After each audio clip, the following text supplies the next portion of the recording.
이게 박지원 의원 거기 캠프를 제가 보냈습니다. 전주.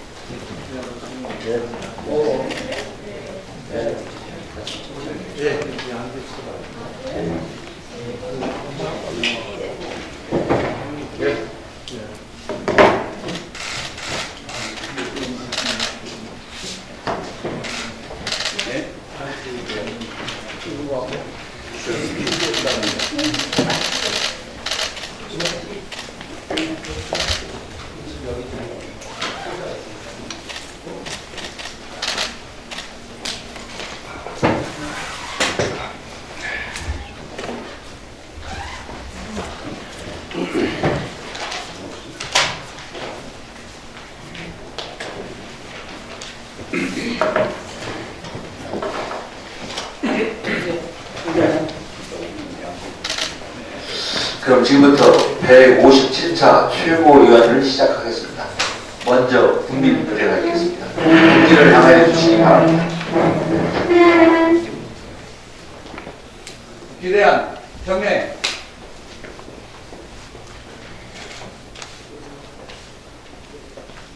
바로 이하 생략하겠습니다.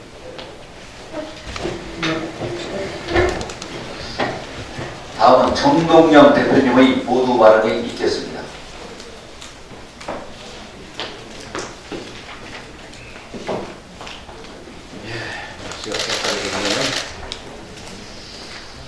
선거제 개혁이 이제 초읽기에 들어갔습니다. 이번 주에 이제 패스트트랙의 시간 절차 경과, 시간 절차가 다 마무리됩니다. 27일 이후에는 언제든지 국회 본회의에 상정할 수 있고, 문희상 국회의장께서 예고한 대로 12월 2일 예산안 처리, 그리고 12월 3일 9일 사이에 선거제 개혁, 공수처, 그리고 검경, 조정, 그리고 패스트트랙을 이미 통과한 유치원 3법 등이 기다리고 있습니다. 선거제 개혁이 마침내 긴 터널을 지나왔습니다. 이제 막바지 장애물들이 돌출하고 있습니다만 이것을 극복하고 마침내 전면적인 대전환은 아니지만 87 체제 전환이 시작된 겁니다. 6월 항쟁으로 대통령 직선제와 함께 소선독재는 정치적 자유화를 이룩했지만 그 과정에서 불평등 양극화의 심화와 사회 경제적 자유의 침해라는 부작용이 심각해졌습니다. 이제 87 체제를 손보는 차원에서 절대적 권력 집중, 제왕적 대통령제로 손보는 헌법 개혁과 함께 승자 독식으로 다양한 시민들의 목소리를 대변하지 못하고 있는 국회 구성 원칙을 바꿔야 합니다. 그런 점에서 제1야당 대표의 단식 투쟁은 시대착오적입니다. 안타깝습니다. 과거 야당 지도자들이 권력에 저항해서 단식을 할 때는 대의가 있었습니다. 대의 명분이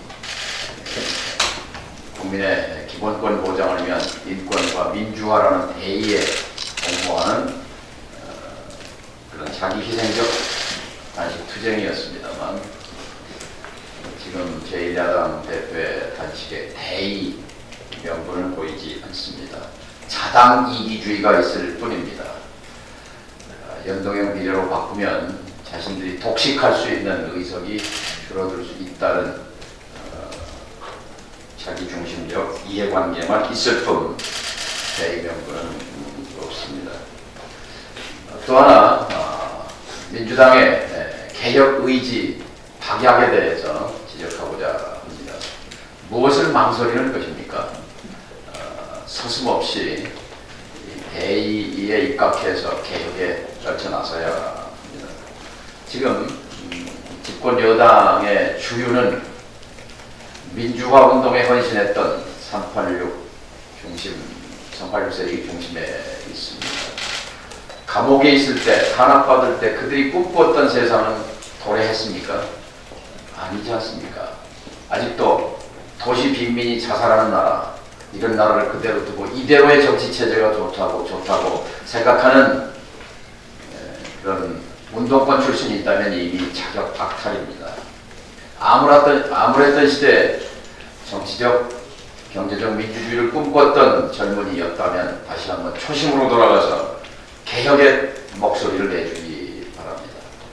언제부턴지 그들로부터 개혁의 목소리가 사라졌습니다. 기득권 수호의 목소리만 들릴 뿐입니다. 386 후배 세대에게 간곡히 권합니다. 이 개혁의 시대에 전면에 서시기 바랍니다. 그것이 바로 386 퇴장을 요구하는 국민적 요구에 정직하게 답하는 길입니다. 386은 퇴장할 것이 아니라 개혁을 마무리해야 합니다. 전면에 서서 선거제 개혁, 분권형 개혁, 개헌에 앞장서줄 것을 촉구합니다. 당당하게 청와대에 대해서도 할 말하고 그리고 여당 지도부에 대해서도 개혁을 견인해가는 386이 되기를 기대합니다.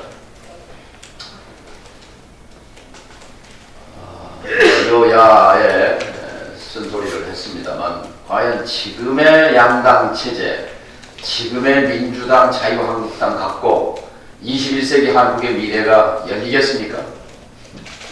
불가능합니다. 이 정치 체제를 전복시키지 않는 한 대한민국의 미래는 열리지 않습니다. 우리보다 나은 나라들을 보면 다 정치가 우리보다 낫습니다. 제도를 바꿔야 하는 소리가 거기 있습니다.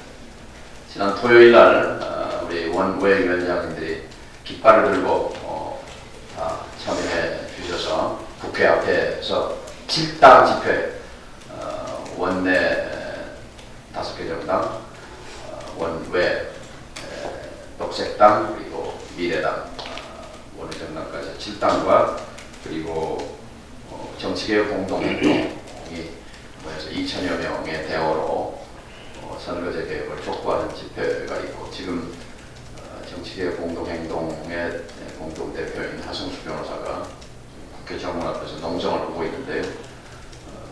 우리 식구들이 평화당 위원장님께서도 격려 방문을 해주실 것을 바랍니다. 이상입니다.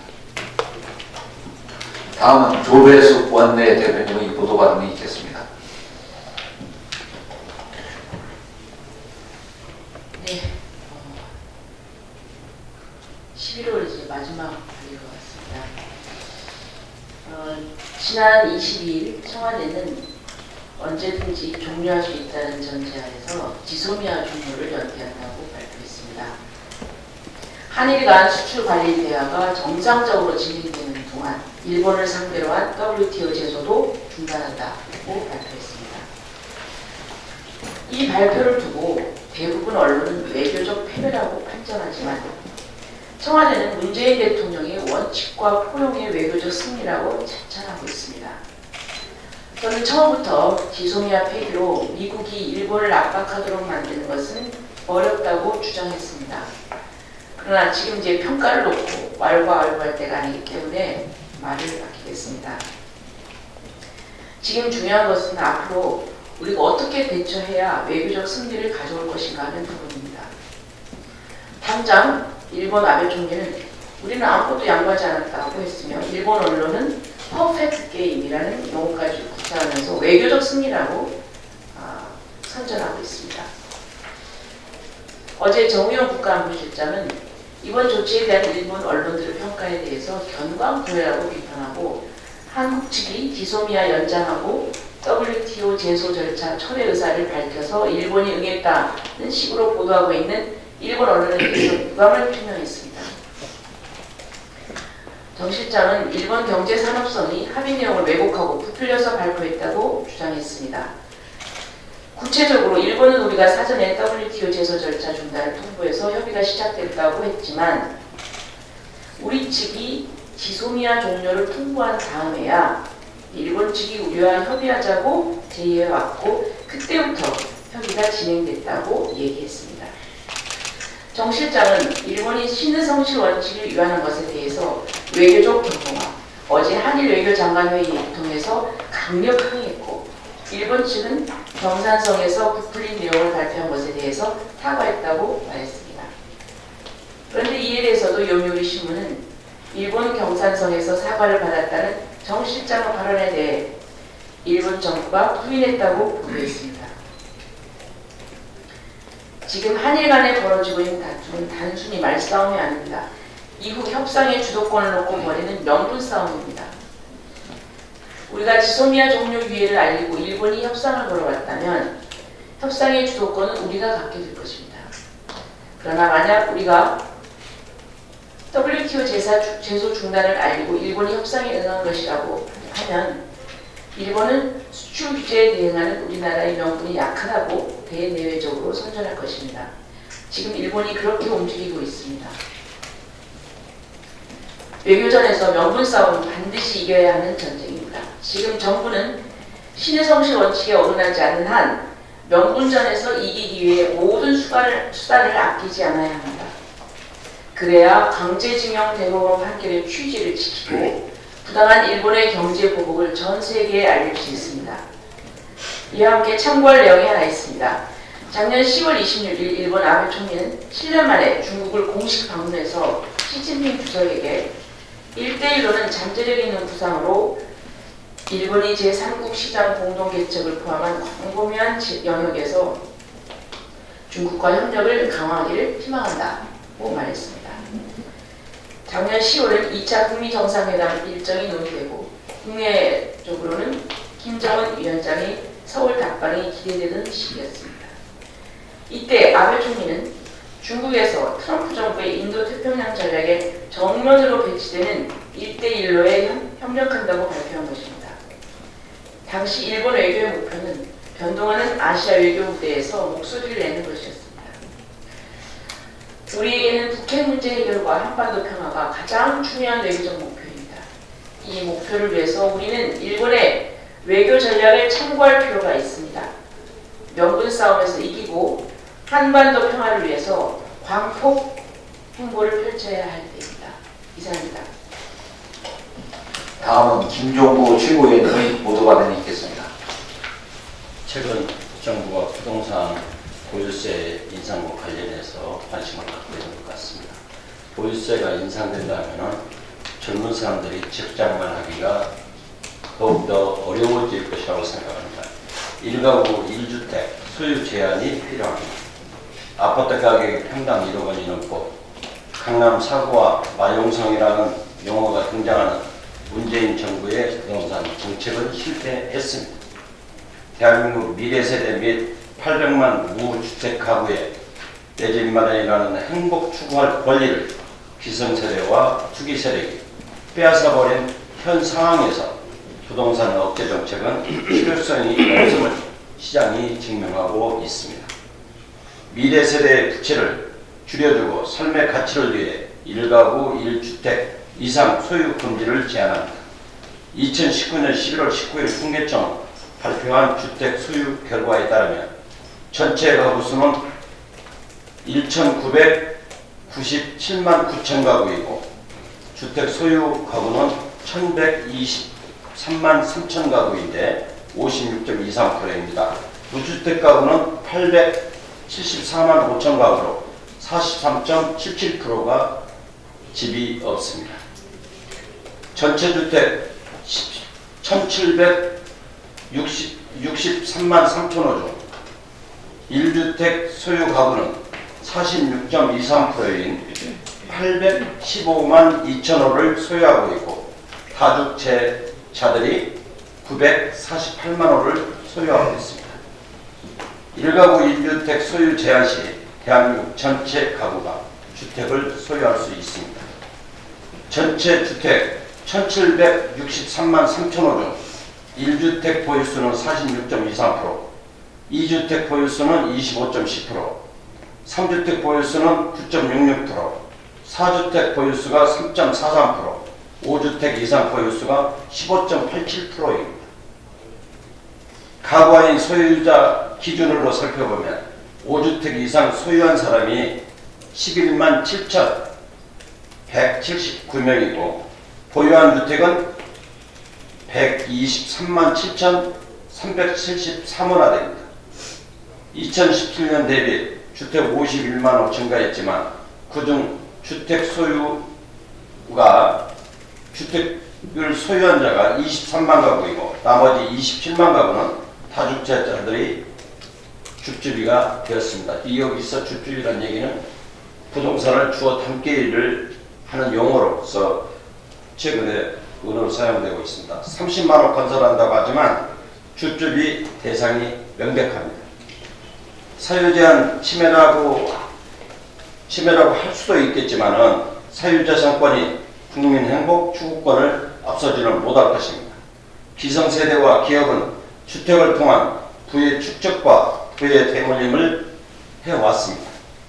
대한민국 헌법 제121조에 명시된 경자 유전 원칙에 따라 농지법 6조 1항에 농지는 자기 농협 경영에 이용하거나 이용할 자가 아니면 이를 소유할 수 없도록 해놓습니다. 1가구 1주택자가 넓은 집으로 이사할 때 한시적으로 1가구 2주택 기간을 6개월 정도 허용하는 등 법적 형평성을 고려한 주택 소유 제한 제도에 대해서 정부나 정치권이 공론해야 할 시점이라고 생각합니다. 이상입니다.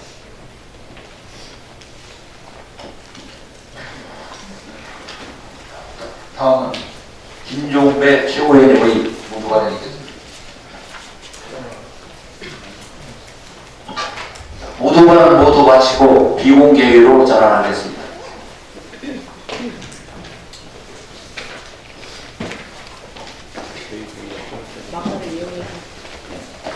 막간을 이용해서 지난 토요일 날 일산에서 같이 가서 축하하기는 했습니다. 네, 사실 같은 시간에 불꽃 집회가 열려서 여의도에 있어야 되는데 미리 자방정책을 어떻게 움직일 수가 없었고, 네. 아무튼 많은 분들이 참석해 주셔서 성황리에 종료가 됐습니다. 근데 이제 27일 날은 국회에서 오후 3시에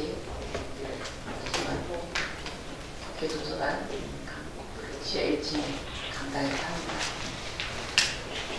27일날 또 하고 있으니까 시간 되시는 분들은 참석 부탁드리겠습니다. 오후 3시입니다. 심판기 전에 일산 사람들 수만 명이 와버렸어요. 박수 한번. 많은 분들이 5천 명이. 좋았어요. 네, 좋았어요.